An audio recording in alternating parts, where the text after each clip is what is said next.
Informasi berikutnya, Roy Suryo, Resmonsyani Pardanti, Fauziati Suma kembali mendatangi Polda Metro Jaya untuk menjalani wajib lapor atas statusnya sebagai tersangka pencemaran nama baik terkait kasus ijazah palsu Jokowi.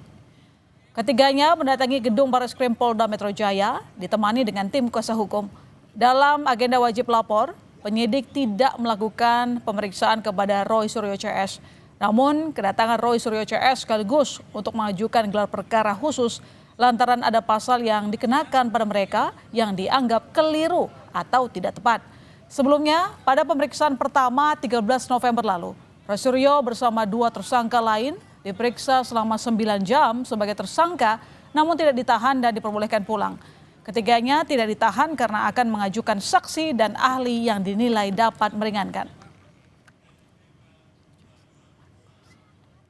Kira itu ya, clear apa agenda kita hari ini, sekaligus juga kita mengajukan gelar perkara khusus untuk supaya apa? Kasus ini supaya terang benderang diketahui oleh masyarakat dan lainnya. Kemudian ada pasal 32, kemudian ada pasal 35 yang tiba-tiba ditimpakan atau diselundupkan kepada saya, Dr. Resmond, dan juga mungkin kepada teman-teman yang lain, itu adalah pasal yang salah.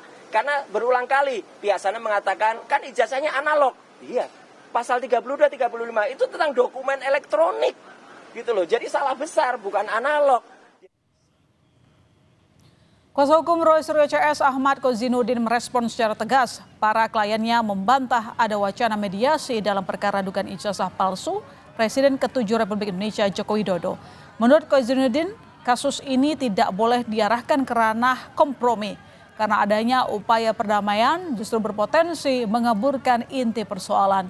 Selain itu, kubu Roy Suryo CS juga akan mengajukan 4 ahli sebagai saksi meringankan, diantaranya ahli linguistik forensik, ahli hukum pidana, serta ahli teknologi informasi.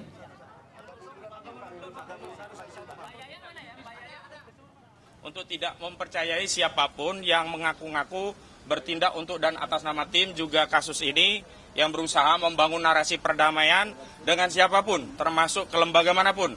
Dan sekali lagi tidak ada perdamaian dengan kepalsuan, tidak ada perdamaian dengan kebohongan, tidak ada kepalsuan dengan ketidakjujuran. Sekali lagi tidak ada kompromi antara al-haq dan al-batil. Sehingga kami tegaskan kepada seluruh rakyat Indonesia, Pak Rismond, Pak Roy dan yang lainnya tetap membersamai aspirasi seluruh rakyat Indonesia yang ingin membuka kasus ini sampai tuntas ke akar-akarnya.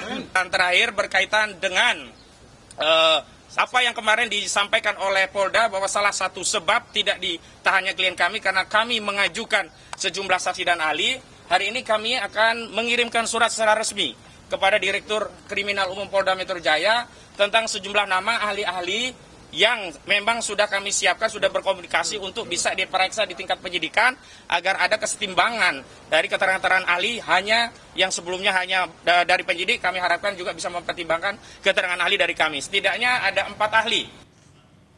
Wacana damai yang dibantah pihak Roy Suryo CS merupakan respons setelah Ketua Komisi 3 DPR RI Habibur Rahman menyinggung soal kasus Roy Suryo CS bisa diselesaikan menggunakan mekanisme restoratif justice dengan KUHP yang baru disahkan DPR.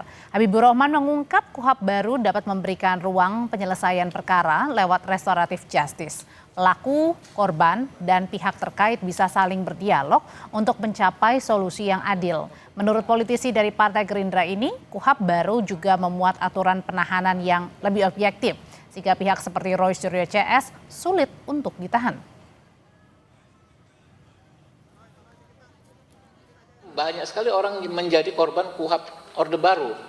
Lihat misalnya rombongannya kelompoknya Roy Suryo dan segala macam. Itu kan korban KUHP Orde Baru. Kenapa? Ya, kalau menurut standar KUHP baru, Roy Suryo CS ini penanganan kasusnya bisa dengan restoratif justice, tapi di KUHP Orde Baru itu nggak diatur, gitu loh. Kalau menurut KUHP baru, ya terhadap Roy Suryo dan kawan-kawan itu sangat sulit untuk dikenakan penahanan karena syaratnya sangat objektif. Hampir nggak mungkin ditahan, orang-orangnya jelas semua, nggak lari dan lain sebagainya.